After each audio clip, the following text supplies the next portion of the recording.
Hello everyone. Welcome to the 11th episode of Leadership is Also About podcast series conducted by the National Showcasing team of AIESEC in Sri Lanka. AIESEC is a youth leadership organization which is committed to develop the leadership potential of the youth. Also, I must say that this is also a great initiative by them to inspire the young crowd out there. So, I'm Hiruni Udumulla Arachchi, a video producer in the National Showcasing team of AIESEC in Sri Lanka. And the topic for today is very important when it comes to an organization. So, the topic is the importance of strategic financial governance in setting and achieving organizational goals. So, to talk about this, we have two amazing guest speakers. First, we have Ms. Ruwini Handunsooriya, Local Committee Vice President for Finance and Legal of AIESEC University of Kelaniya for the term 2021. And next, we have Ms. Hasini Kandage, Local Committee Vice President for Finance and Legal in AIESEC University of Colombo for the term 2021. I warmly welcome you both. So, to start off with the first round of this, I would like to direct the first question to both of you, Ruwini and Hansi. What does leadership mean to you? Also, is there anyone who inspired you to be a leader? And I would like to start this with Ms. Ruwini. Yes, good evening, everyone. And thank you, Hiruni, for the introduction given. Also, I would like to take this opportunity to thank the National Showcasing team of AIESEC Sri Lanka for this initiative taken, where AIESECers as young leaders are given this amazing opportunity to voice their opinions on different matters that are very timely. And of course, for having me for this episode. So moving on with the first question, what does leadership mean to me? Well, I've always believed and looked at leadership not as of a rank or a position, but rather I believe that leadership is a choice. Leadership is a decision. So basically, it's the passion that is within you that drives you to take this decision that ultimately leaves you and makes you, lets you to make a difference in the society, and at the end, to motivate and inspire the people around you. And also, when I think about leadership, there are always these key two terms that always come to my mind and I always stick with, and those are responsibility and adaptability. Because I believe when we are leaders, there's a set of responsibilities that are on our shoulders, and we have to be very responsible and accountable for our decisions. So with that comes adaptability, because when we are leaders, it's important that we are able to be flexible to the situations that are thrown at us, and to take the most suitable decisions. So when you take all these norms together, it sort of makes the epitome of a true leader, according to my opinion. And when I think about people who have inspired me and made me be the person who I am today, I actually cannot think of one particular person or pinpoint at one particular person, because truly there has been a lot of people from whom I've got motivated to be a better leader, because every one of them owned their own leadership, and their capabilities and capacities differed. So for this reason, I believe that everyone is a leader. Every person can be a leader and motivate another person to be so. So yes. Okay, thank you, Ruwini. So Hasini, what's your take on this? For me, actually, to start with, I would also like to thank AIESEC Sri Lanka for giving me this opportunity. When it comes to the first question, for me also, I think leadership is not just the ability to inspire and influence people. I believe it's also the ability to create opportunities for other people to grow. I admire that in a lot of people, because I have seen a lot of people do that even though they are not in a leadership position exactly. But I consider it to be a good trait of a leader, because it is not a step that a lot of people are willing to take. because most of the times when we do things, we expect some benefit in return for ourselves. So I admire when people create all these new opportunities, all these new initiatives, and all these new inventions where other people are benefited, not themselves. Where other people can take influence from, where other people can take the opportunity to develop themselves. So for me, actually, I consider it a good leader when they create opportunities and new paths for other people to take, other people to take inspiration from, and other people to develop. So when it comes to inspiration, for me also, there hadn't been just one person. I also can't actually pinpoint on one person that has inspired me because just like Ruwini said, people have their own leadership qualities. Everybody is a leader, everybody has their own take on leadership. So for me also, I have been inspired by a collective of people. I have been inspired by a lot of people that I have met in my life and that I have seen, I have heard of, I have read about. So every different aspect of my life has been influenced by different people. Every different thing that I have wanted to achieve, every different take on leadership, I have been influenced by different people. So for me also, it's been a collective of people that I have taken inspiration from, not just one person.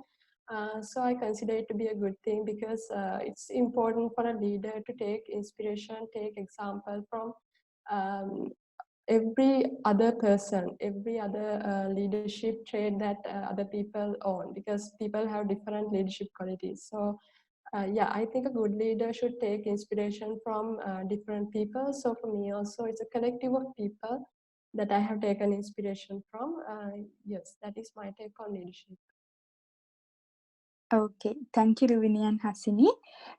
So the second question is directed to Ruwini. So according to you, what is the role of local committee vice president of finance within the organization, and how important that role is for the growth of the organization?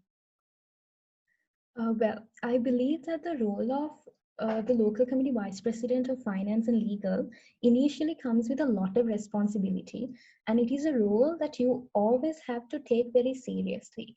Yeah, so when we consider this role, you always have to be accountable, you always have to be responsible and take solid ownership of your own actions and decisions, and you always have to be self-sufficient when you're in the process.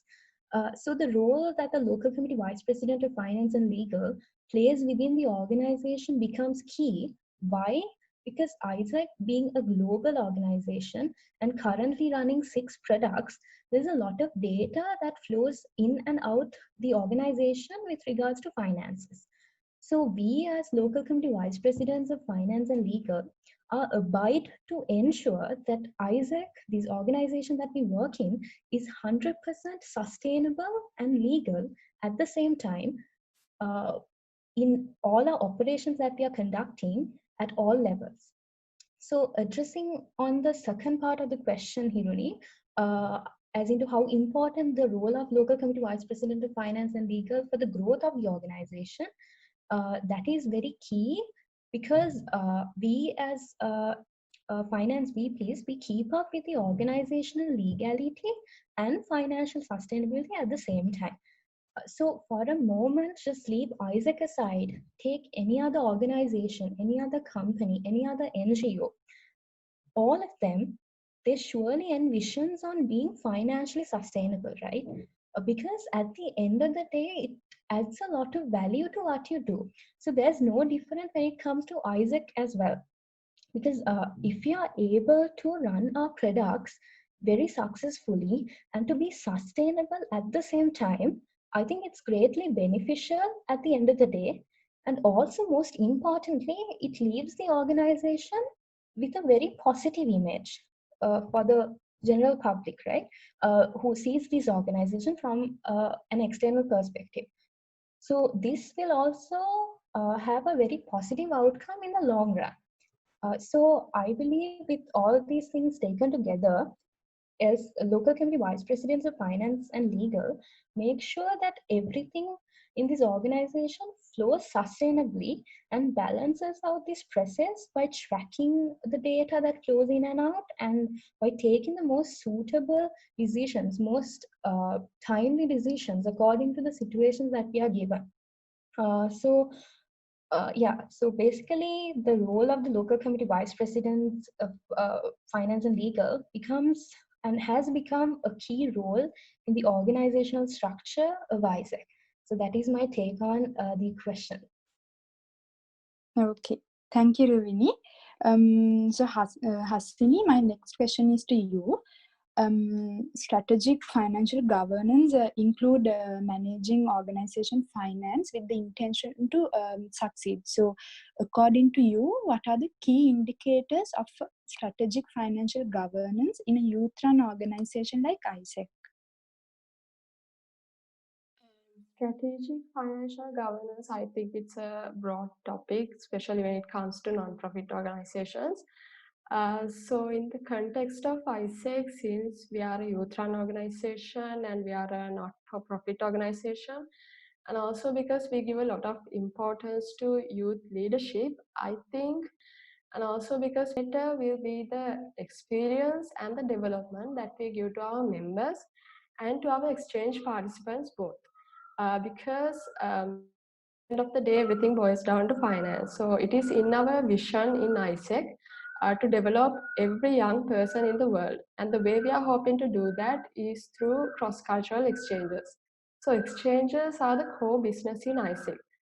So that means the number of exchanges that we do and the quality of the exchanges that we do all depends on the financial decisions that we make. Both depends on the amount of funds that we can allocate for those activities. So like I said, everything comes down to finance. So it's very important when you are taking financial decisions, when you are carrying out initiatives for good financial governance, it's important to consider both the number of opportunities, number of development opportunities that we create for our members and EPs, and the quality of those opportunities. You have to be strategic and you have to find the middle ground where you satisfy both needs, where you satisfy both the increase in the number and the increase in the quality of the opportunities that we create. So I think if there's good financial governance in AIESEC, in an AIESEC entity, we should see a growth in both the number of exchanges that we do and also the quality of the exchanges that we do, and also the level of growth, the level of leadership that our members and our exchange participants demonstrate. Yeah, so that is my take on that. Okay, Hasini, thank you very much. And the next question is to you, Ruwini. As a leader, how do you direct your team members to understand the importance of financial governance towards achieving the ultimate goal of the organization, even though they do not share the same financial knowledge? Yes, so as I mentioned earlier as well, Hiruni, our goal in AIESEC in terms of finances is basically and mainly to ensure that we are 100% legal and sustainable in all the operations that we carry out at all levels. So this may seem very simple, this may sound very simple, but the call to action is huge. So initial step should be to educate the membership on our products and how they function, how the products function. And with that, make them understand the cash flow which takes place revolved around these products is the base of the financial integrity of the organization together with external partnerships as well. So the first step should be giving them or providing the membership with the basic knowledge. So the best way that I recommend educating the membership would be to introduce them to the financial standards. So basically in AIESEC, we follow 6 main financial standards. Those are namely legality, accounting, reporting, budgeting, auditing, and sustainability. So by giving a proper insight to these financial standards, these members, our members, will be able to be properly informed of the financial operations that happens within the organization from a very legal and a sustainable point of view. And that is very important because then they get the knowledge of how everything takes place. So this can be done by organizing educational sessions with regards to financial knowledge within the entities and clearing of the doubts of the membership. So for this, we can take facilitators who have been in this field to give them the knowledge, right? So then comes the most crucial part, and the most crucial part, as per my opinion, is that getting the membership engaged with these financial activities. That is very important. Now that they have the basic knowledge and knows how the operations takes place, it's important that they know how to do that, right? So that becomes the most crucial part of it. So I think with that, the recognition should be given to this role of OCVP finance and this basically this function of finance. This the significance should be given in order for the membership to understand the importance of this importance of knowing details about this field. So I think those are some of the ways in which I direct our membership to make sure that our membership is given the basic financial literacy. Okay, thank you, Ruwini. So the next question is directed to both of you, and this is a very timely question. So the question is, during the outbreak of COVID-19, as the local committee vice president for finance, what is the greatest challenge that you have faced while ensuring the financial stability of your entity? So let's start with Hasini. Yes, actually, we have faced several challenges along the way. So I think the greatest challenge would be the fact that we had to stop all our operations because of this COVID-19 situation. And it's not just a Sri Lankan problem like we faced last year. It's actually a global crisis, a global pandemic.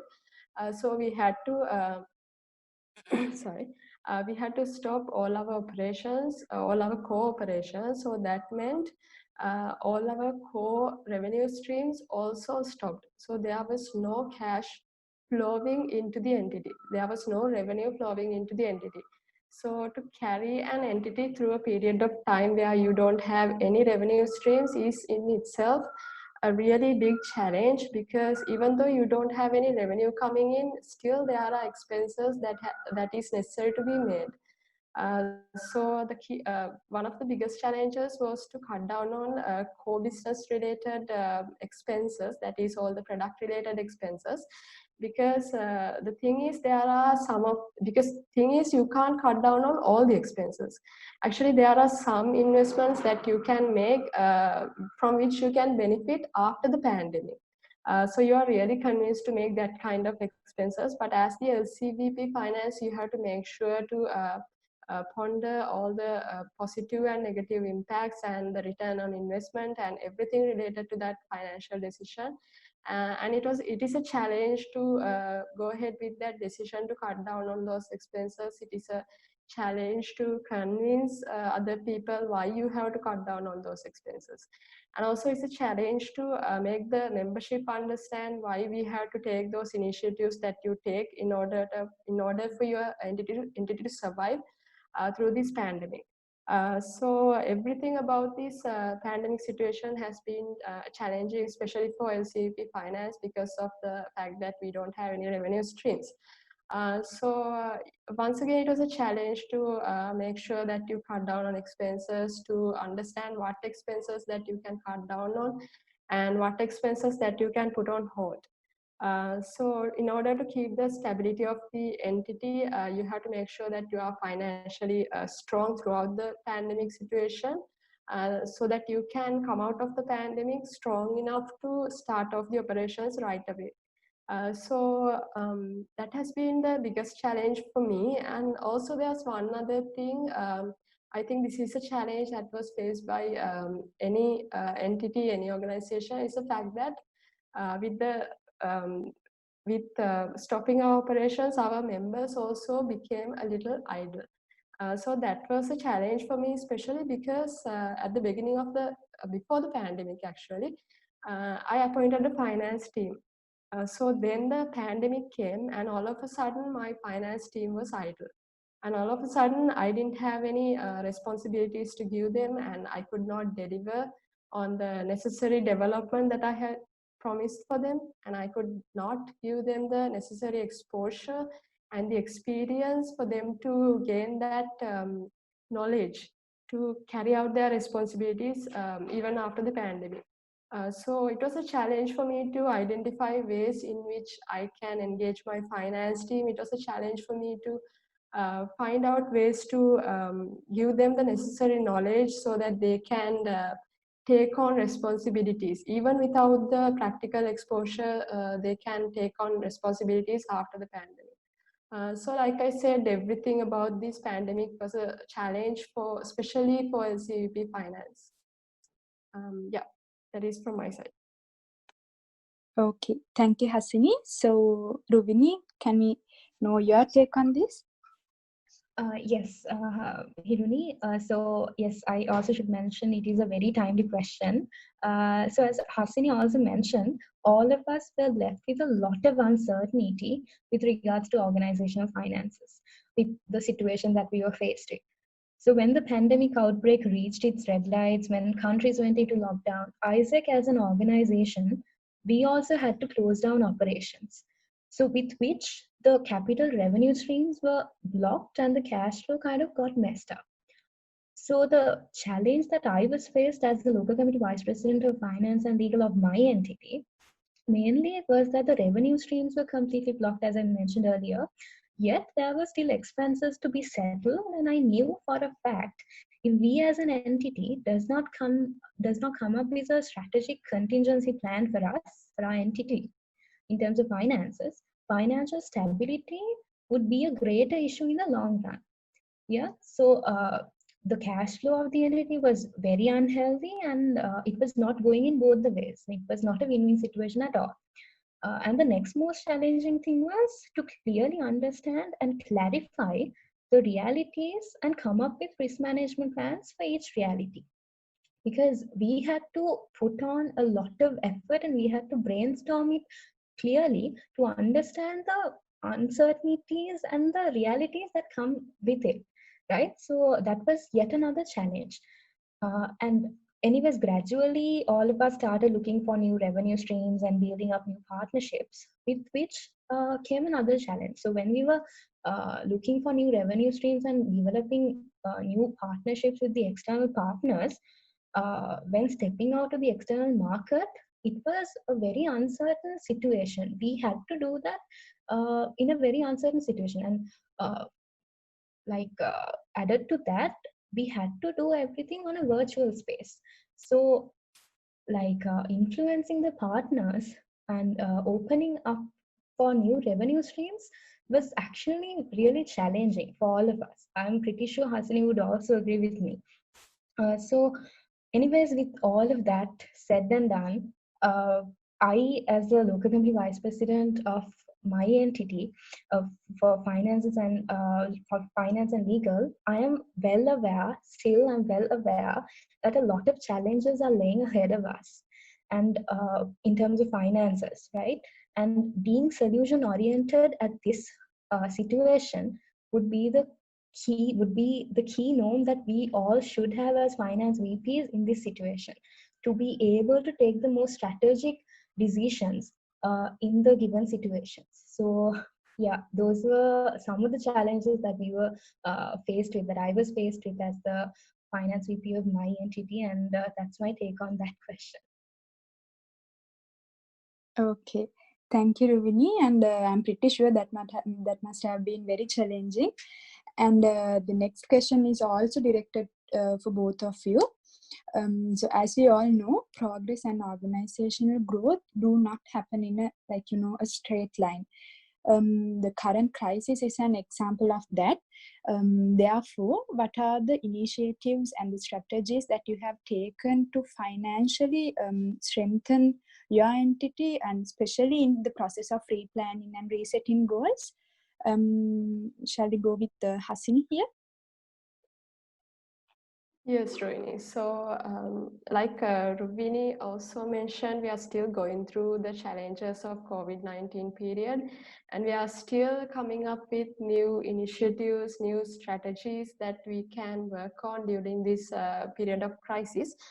So, like you mentioned, when it comes to strategies, actually, one of the strategies that I think any organization would have carried out during this pandemic situation is cutting down on expenses.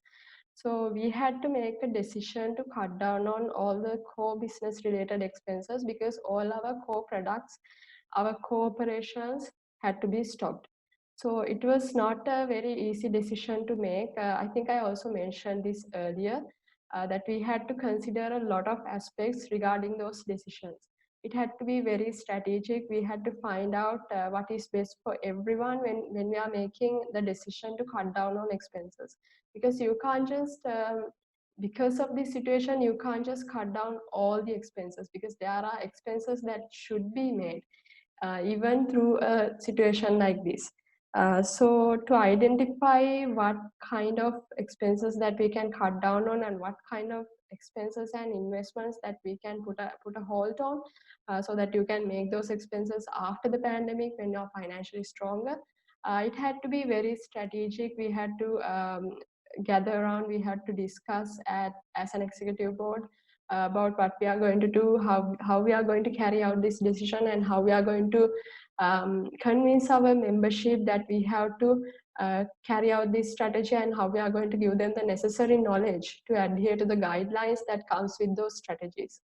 So it was a challenge, like I mentioned earlier. And also another strategy that we looked at was coming up with alternate sources of revenue. But that also wasn't easy because usually when you are doing less number of exchanges, what you do is in order to generate more revenue, you turn to BD. But in this situation, we couldn't do that as well because of this situation, because of the financial crisis that everybody is going through. The companies were also very hard hit. So because of that, we had to go through phases where companies actually backed down from partnerships. So it was very challenging to find out alternate sources of revenue as well. So we had to be strategic. We had to take we had to create new kind of partnerships, new kind of partnership titles in order to engage our partners, in order to convince our partners that they are making the right decision.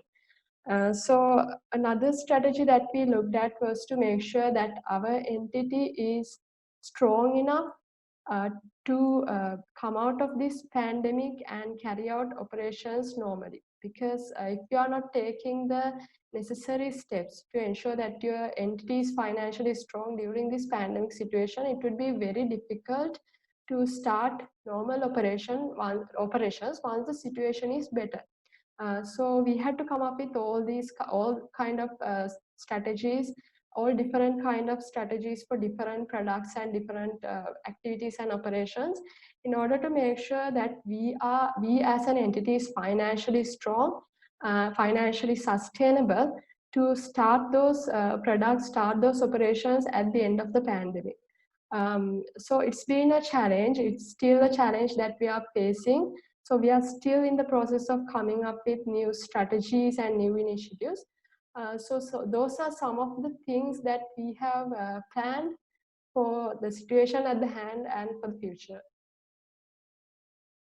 Okay, thank you, Hasini. So, Ruwini, what are your thoughts on this? Yes, of course. So we initially had to come up with a very strong risk mitigation plan in terms of finances, because with this pandemic outbreak, one of the most affected and challenged areas was financial stability, and that is no doubt.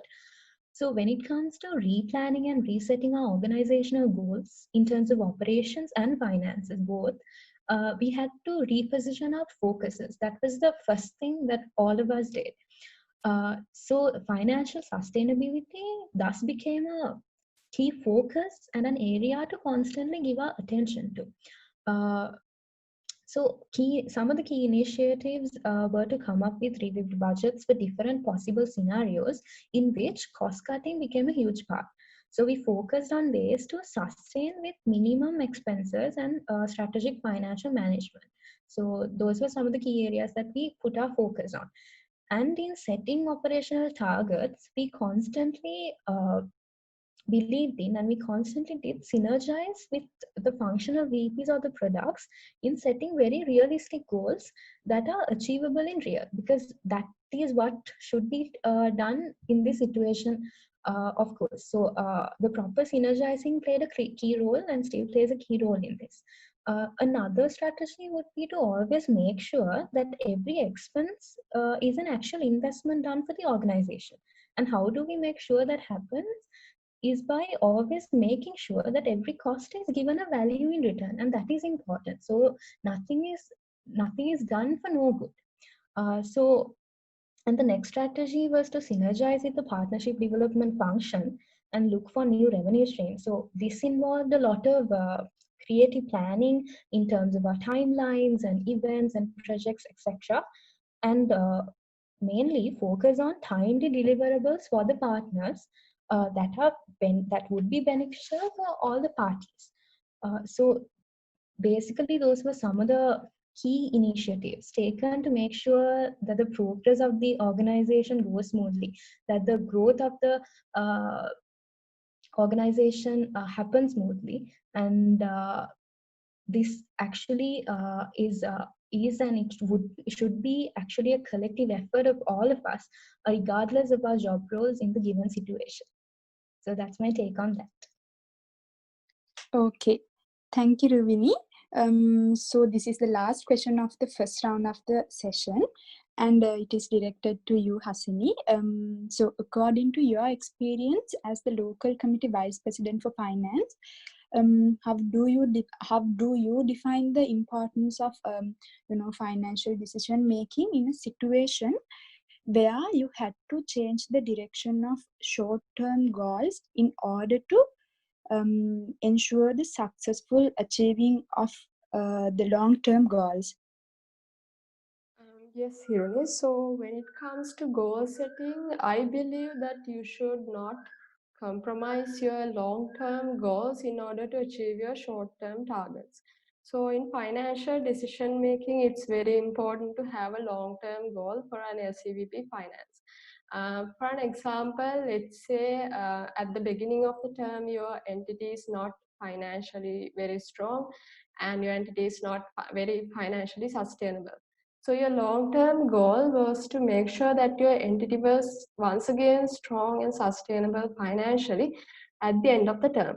But then on the way to do that, you face the pandemic and all of a sudden your revenue stream stopped and you are challenged with all these cost-cutting efforts and all these making new initiatives and reviewing budgets and all those challenges. In order to survive through this pandemic, in order to survive through the period of no revenue, you have to cut down on expenses. So let's say you faced a situation where there's an event that was pre-planned by your LC. So you know in this situation that you can't raise enough sponsorships and partnerships to make that event a successful event. And you know if you do this event, you are going to a loss, you are going towards a loss. So it would be a very important event for the LC. It would be a very important event that would create opportunities for your members to grow. So it is very difficult to convince people to stop that event also, but you have to make that strategic decision whether you are going ahead with that expense or whether you are going to put a halt on making that expense and save that event to be held on a later date after the pandemic when you are once again financially strong. So that is the kind of decisions you have to make in order to save your long-term goal. If you know that your short-term goal is going to stop you from achieving your long-term goal, that is making your entity sustainable and strong, financially strong once again, then you have to make that brave step. You need to come up with the alternate decision, come up with a strategic decision to put that initiative on hold. So that is the kind of financial decision making that goes into achieving your long-term targets. So we have actually practically faced that kind of situations, and we as a collective, we as an executive board, have taken some new initiatives, have taken some strategic decisions in order to make sure that our long-term goals are not compromised by our short-term targets that we have set before the pandemic situation. So according to the situation, you have to make sure that your decisions are aligned with the situation around you, with the global and local environment around you. So that is the kind of financial decision making that goes into making sure that you achieve your long-term targets. So yes, that is my take on the question, Hiruni.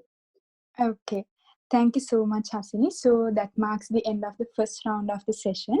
So let's move on to the second part of the session, and that is rapid fire round. So I will ask both of you regarding your preference based on 2 or 3 things. You just have to pick a favorite.